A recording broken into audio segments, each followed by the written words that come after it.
Welcome back to A Celtic State of Mind. I'm Paul John Dykes. I'm joining Laura Bradburn for the half-time analysis on Bayer Leverkusen 1, Celtic 1. I missed the pre-match. Laura, I watched it as an audience member. But we're kind of looking at this game, looking back on the 4-0, but we're looking at how Celtic have progressed and how Bayer Leverkusen haven't been on a great run of form. But after about 30 minutes, as I was saying, I was looking at this thinking to myself, where's the goal going to be coming from Celtic? I didn't think we were using the flanks well enough. And then all of a sudden, Kyogo takes one for the team. He didn't have to take one for the team. And he pulls us right back into it. What's your thoughts on that first half performance, Laura? Actually, the first 10 minutes or so, I kind of thought we were holding our own a little bit. We were knocking the ball about. We had possession. I just thought we got overpowered in the middle of the park, to be honest, which is something that I talked about before the match started, and I think they proved their dominance in that area, and I think that's where we really suffered. I think the defence has done about as well as could possibly be expected of them, given the circumstances. Frustrating that the only real chance that they had, apart from that shot towards the end of the first half, was the set piece. Yeah. And that's where we conceded. We're really going to need to do something about our vulnerability to set pieces, because I think we've said it before, and I would say it again today. If you're an opposition manager going to play against us, the first thing you're saying is, get set pieces, get free kicks, get corners, because that's where we're vulnerable, and that's proved the case again tonight. But towards the end of the first half, obviously, events that we're going to go on and talk about have left a little bit of a more positive end to the first half. That means that we go into the second half with a bit more hope, I think.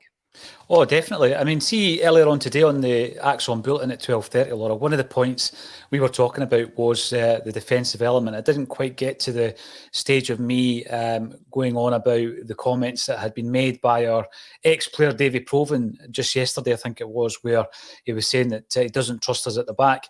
And I was looking at the season as a whole. And to be honest with you, the set-piece scenario, which obviously was a huge issue last year, I thought that largely we were managing that a lot better this season. I mean, you just have to look at the goals against record domestically. And obviously, I think Carter Vickers has been a revelation since he came in. And, I was praising of the Celtic defence. My biggest issue with them prior to tonight's game was the playing out at the back and losing the ball too often, a la the 96th minute against St Johnstone. That was my biggest frustration. Not so much some of the issues that we were facing last year, where you didn't have that understanding between the goalie and the centre-halves last year, because we just kept chopping and changing all three positions. You didn't have the partnership between the two centre-halves. And we couldn't defend for toffee last season. I think that has improved greatly this season. So when we're looking at that opening goal, and there was a roll in my eyes when they took the lead,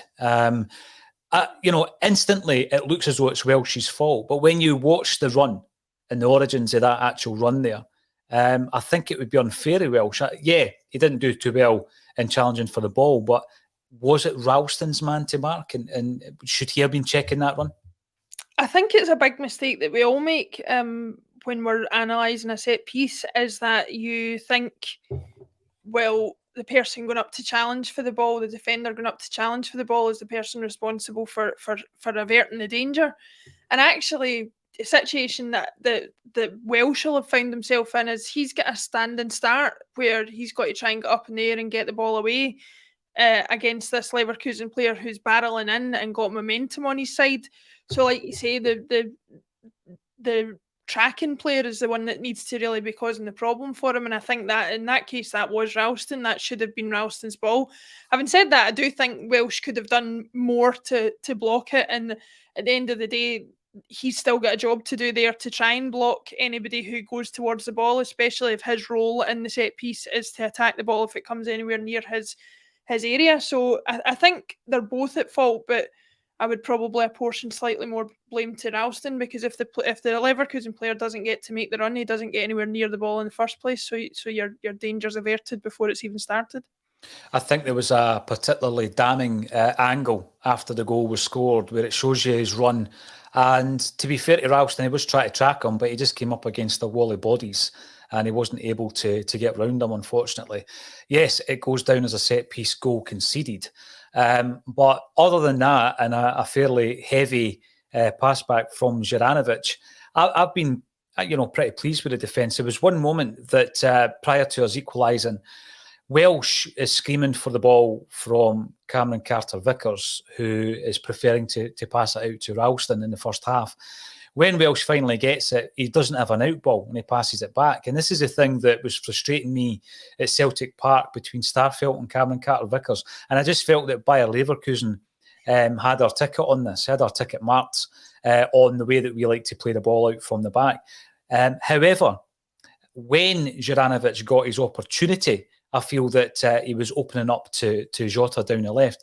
And similarly with Ralston down the right, but that wasn't coming often enough for me. Do you think that the two inverted fullbacks need to be utilised quicker, and in doing so, we get the wingers into the game quicker? I definitely think we need to up the pace of how we're getting the ball forward, because I saw a lot of positives on Twitter and from the commentary team as well, actually saying, Celtic have had a great amount of possession in the game and that kind of thing, but possession is there's two sides of a possession coin, so to speak, and that it's great to have possession. If you've got possession, the other team can't score a goal, obviously, but if it's knocking it back and forth along the back four constantly, or even in our case the back two, and then the goalkeeper, it's not posing any danger, it's not posing any threat to the opposition team, and it's really not providing you with any benefit. So you can have 60% possession, but if it's all in your own half, it makes no difference. The only way that we're going to progress as a team in the second half, I think, is to use the wing backs. Ralston and Juranovic are no strangers to getting forward, and what it might allow Forrest and Jota to do is take up positions that maybe they wouldn't be as easily picked up in more central positions. If we can do that, Ange talks about the inverted, well, he doesn't particularly talk about it actually, but the inverted fullback system that we all believe that he's playing, I don't think it can work unless you're brave enough to just go for it. And if we do it half-hearted, it's not going to work. We either have to kind of all or nothing it, basically. And I think in this case, I think Leverkusen, for all I hyped them up before the match started, I actually think they're a bit here for the taking. I don't think they're having their best game. I certainly don't think they appear to look as strong a team as they did in our first game against them, and we are playing better as well than we did in the first game against them. I think if we, without absolutely losing the head, I think if we pressure them a bit more, if we push them a bit more, if we move the ball a bit faster, I think there's plenty of opportunities it could open up. Yeah, definitely. I do want to talk about the midfield trio in just a moment. I'm going to bring this comment up from Jake Ryan, who says Welsh gets more praise than he deserves, purely because he's a youth player. Always worries me to see him in the team. We've spoken about Stephen Welsh during the week, Laura. Kevin, myself and Brian spoke about how Welsh, Forrest and Ralston have come in for flack. And we were talking about how that happens when a player comes through the ranks against someone who we pluck out of some obscure team from the other side of the world who seem to get more of an opportunity. So I'm not saying that Jake's wrong in any way, shape or form. However, we had a wee fright when Welsh was elbowed at the weekend. Sean Rooney went through him. And, we looked at the possibility of what we would have done had he not been fit. I think that, we're well enough equipped with Welsh playing within his correct position, because the other option would have been, of course, to play Beaton in there, which I'm not a big fan of. I think that what we're seeing in Beaton is a player who's enjoying playing in his natural position. I think that, there was one occasion in that first half there where he was robbed. He wasn't fast enough. It does seem to slow some things down from time to time. But what I would say in Beaton's defence is that there was an instance where he's defended the ball so well and he's turned it into an attack, that transition to McGregor, who then played in Forest. And that's something that I think Beaton has shown more this season than ever before. That quick turn from defence to attack. I've been fairly impressed with him. I think Turnbull and McGregor have worked very hard without getting too much of the spoils so far. But in terms of the game changers that you and Colin were talking about before the game, Are we too premature to be looking at any kind of changes at half-time, Laura? Are you quite happy going in, having pulled it back to 1-1? Yeah, I think there's a danger you can disrupt momentum even more than has already happened with the half-time break coming when it did. We were really starting to get a grip on the game towards the end of that first half, I think. And I think you'd be doing the players who were on the park a disservice if you try and disrupt that now. Going back to the Welsh thing initially, my opinion on that is I don't think he's a spectacular player by any stretch of the imagination, but Colin used the phrase not putting a foot wrong before the match, and I think that's where Welsh falls into. He's not a Van Dijk, he's not a Cameron Carter-Vickers, he's not a Mjällby or anything like it, who is like an outstanding defender or somebody who you can hang your hat on.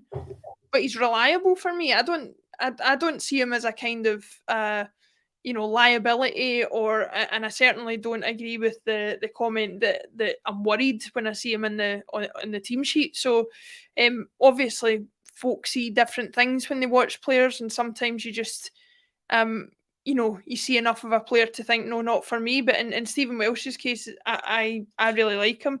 And to talk about the rest of the team and the potential game changers in the team, the other reason I wouldn't make any changes for the second half is, as I mentioned before the game, apart from Abada on the bench, I don't really know who you bring on that makes much of a difference at this point. Forrest hasn't seen an awful lot of the ball, and if we know anything about Abada, he's going to see even less, because at least Forrest is doing his utmost to get involved in the game. Abada's either involved in the game or he isn't, and in a game like today's, I don't see him having much of an impact.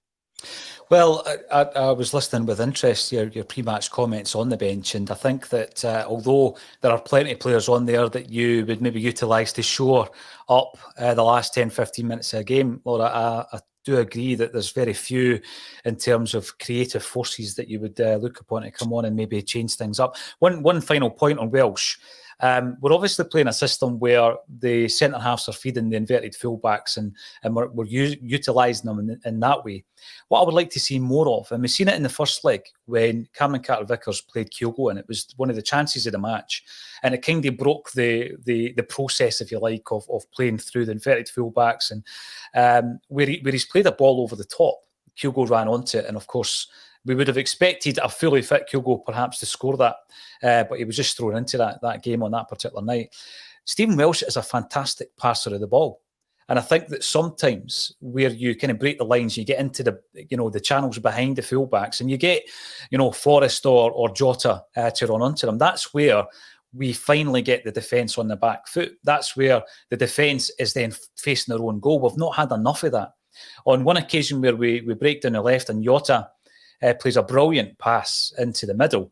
We've seen it so often. We spoke about 80 crosses in the 2 games against Livingston with not much to speak of in response to the crosses. Tonight was different. Kyogo threw himself at that. He knew that the goalkeeper's coming out, and he was brave. He was very, very brave to take one for the team, as I said earlier on, and he wins the penalty. We want to see more of that, though, don't we? Because that it sparked a bit of panic in the defence, Laura. The goalkeeper comes out, he takes Kyogo out, we end up winning a penalty and we're back in the game. And let's also talk about the penalty as well. Brian Degnan comes in to speak about Juranovic. He's a baller. Well, he won a few fans on the Christmas ad, and he won a few more tonight with that wee dink, the Panenka penalty, didn't he?